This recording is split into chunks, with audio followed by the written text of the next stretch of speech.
Un ingénieur humilie un maçon noir sans imaginer qu'il allait le licencier devant tous. Pourriez-vous vous taire et laisser les professionnels parler? La voix de Richard trancha l'air comme un couteau, réduisant instantanément au silence la salle de réunion improvisée sur le chantier. Nous ne payons pas les maçons pour penser, mais pour suivre des instructions.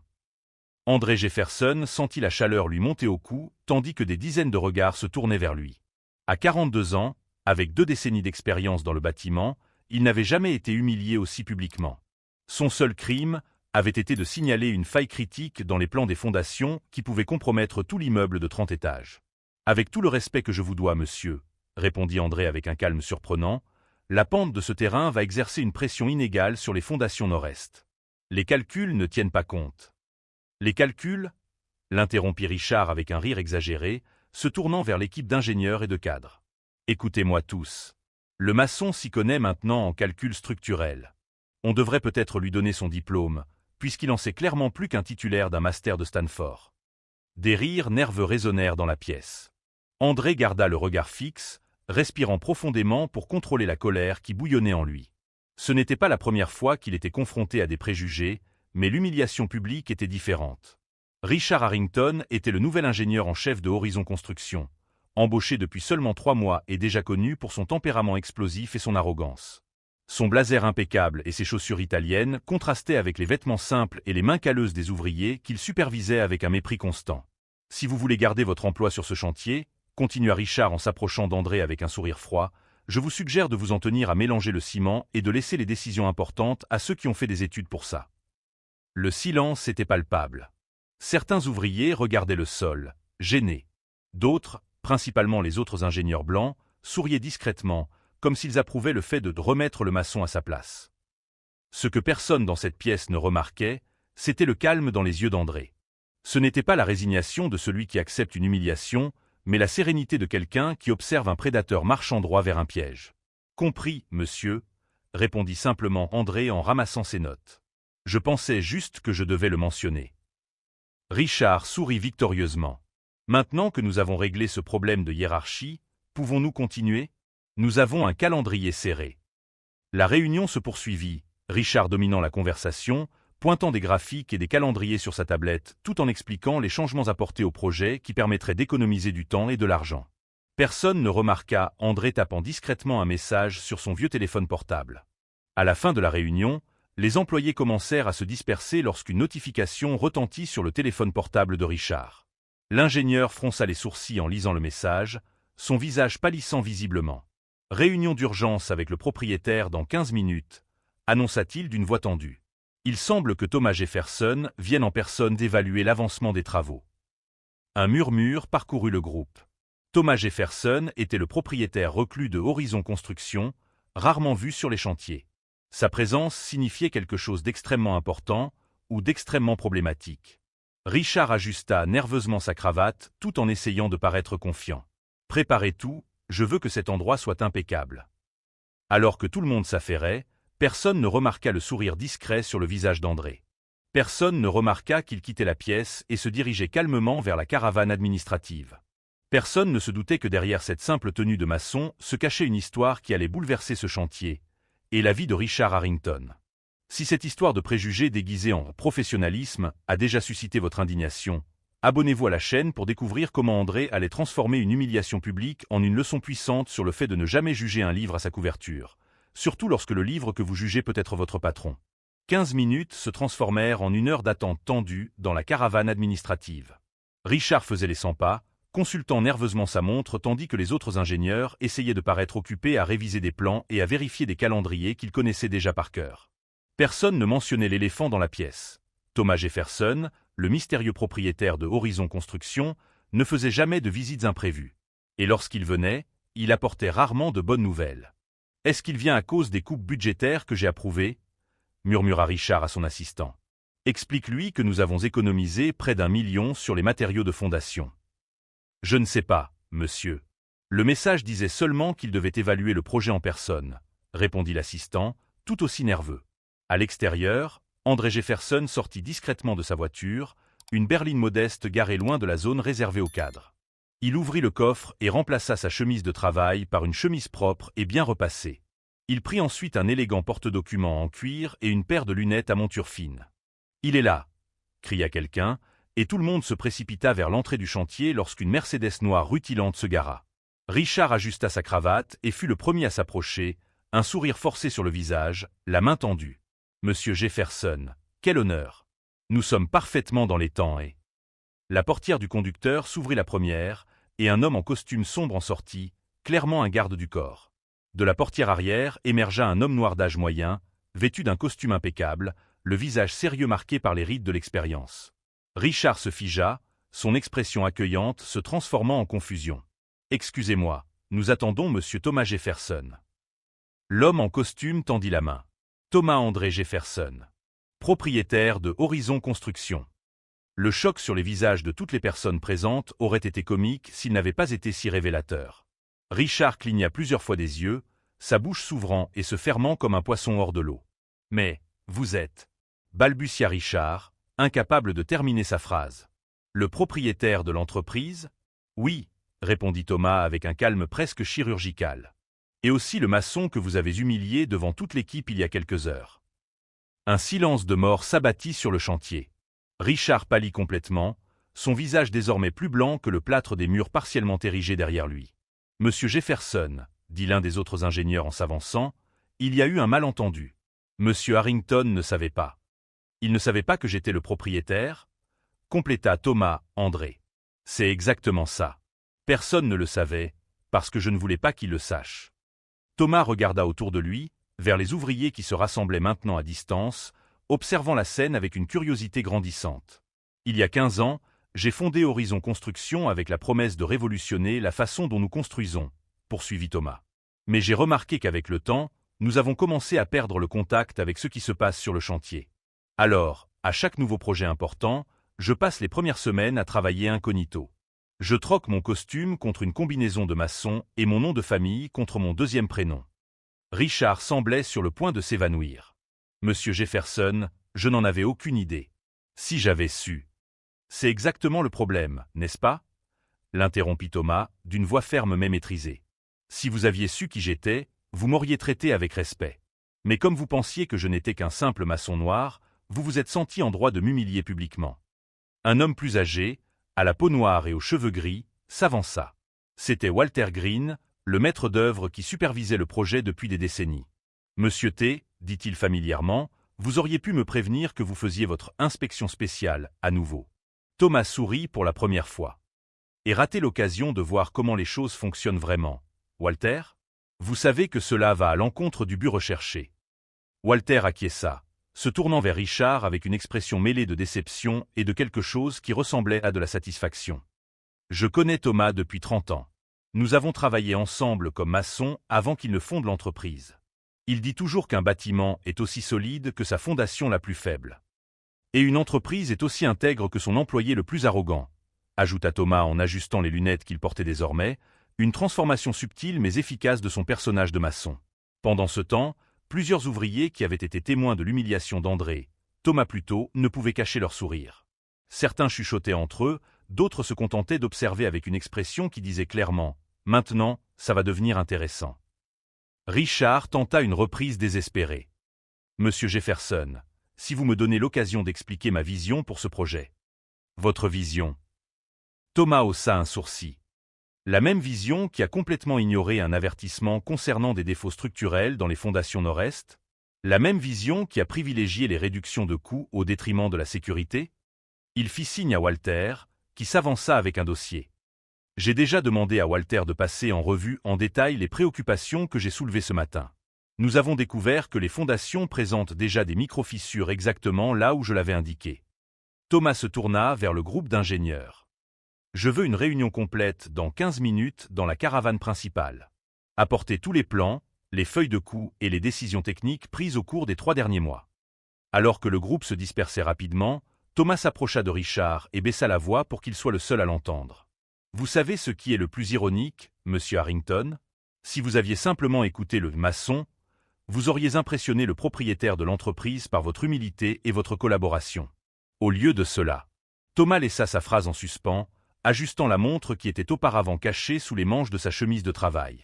Richard resta immobile, telle une statue de plâtre, tandis que Thomas s'éloignait en direction de la remorque administrative, plusieurs cadres de l'entreprise se précipitant à sa suite. Dans les yeux de l'ingénieur arrogant, il n'y avait plus de mépris ni de supériorité, seulement la terreur pure de celui qui réalise qu'il a bâti sa propre chute sur des fondations de préjugés et d'arrogance. Et tandis que le soleil de l'après-midi commençait à descendre à l'horizon, projetant de longues ombres sur le chantier, une vérité émergeait plus claire que le béton frais. L'humiliation que Richard avait semée le matin même germait rapidement, grandissant comme une structure imposante qui allait bientôt l'écraser complètement. Et la sentence était encore en cours de construction, un bloc de conséquences à la fois. Dans la remorque principale de Horizon Construction, le silence était absolu. D'un côté, Richard Harrington et son équipe pâle.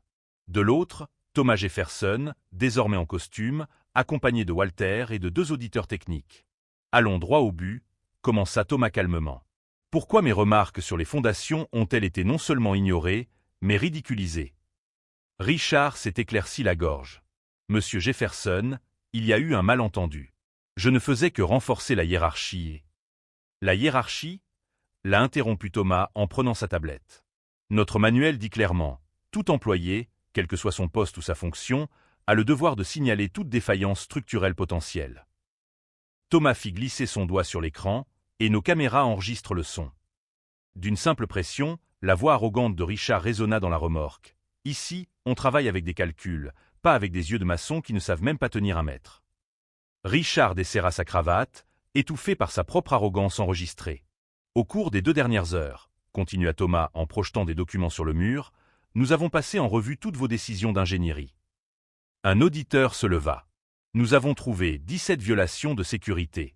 La plus grave concerne précisément les fondations nord-est.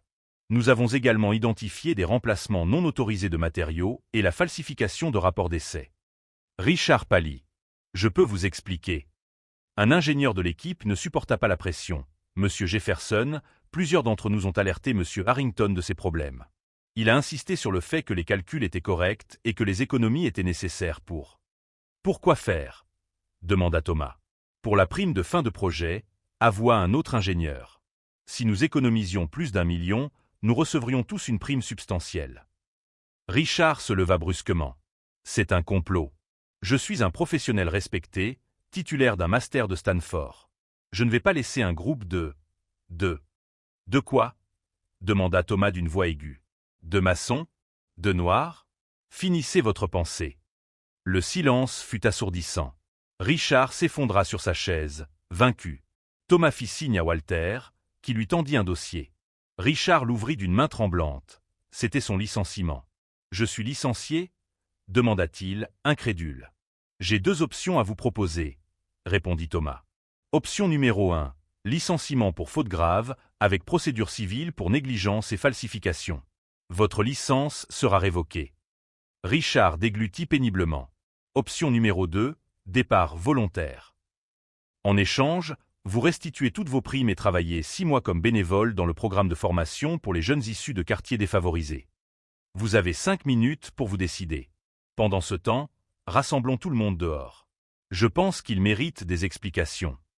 Dans la cour centrale, les employés se rassemblaient, curieux. Thomas monta sur une estrade. « Bonjour. Pour ceux qui ne me connaissent pas, je suis Thomas André Jefferson, fondateur de Horizon. Certains me connaissent sous le nom d'André, le maçon débutant. » Des regards surpris et des sourires compréhensifs apparurent parmi les ouvriers. « Je suis ici pour 2 raisons. Premièrement, pour vous annoncer que Richard Harrington ne fait plus partie d'Horizon. » Un silence stupéfait suivit, puis des applaudissements spontanés que Thomas fit taire d'un geste. La deuxième raison est plus importante. Chez Horizon, nous ne construisons pas seulement des bâtiments. Nous construisons le respect mutuel. Peu importe que vous ayez un doctorat ou que vous ayez appris dans la rue, vos connaissances sont précieuses, votre voix mérite d'être entendue. La porte de la remorque s'ouvrit et Richard sortit avec ses affaires. Il marchait d'un pas abattu, les épaules voûtées. En traversant la foule, il fut confronté à une rangée de regards, non pas moqueurs, mais peut-être plus douloureux encore, de la pure pitié. Thomas observa Richard rejoindre sa voiture. Avant de monter, son regard croisa celui de Thomas. Un bref signe de reconnaissance, non pas de véritable regret, mais de quelqu'un qui avait enfin compris le fossé entre autorité et respect. Walter s'approcha. Quelle option a-t-il choisi? Thomas sourit légèrement.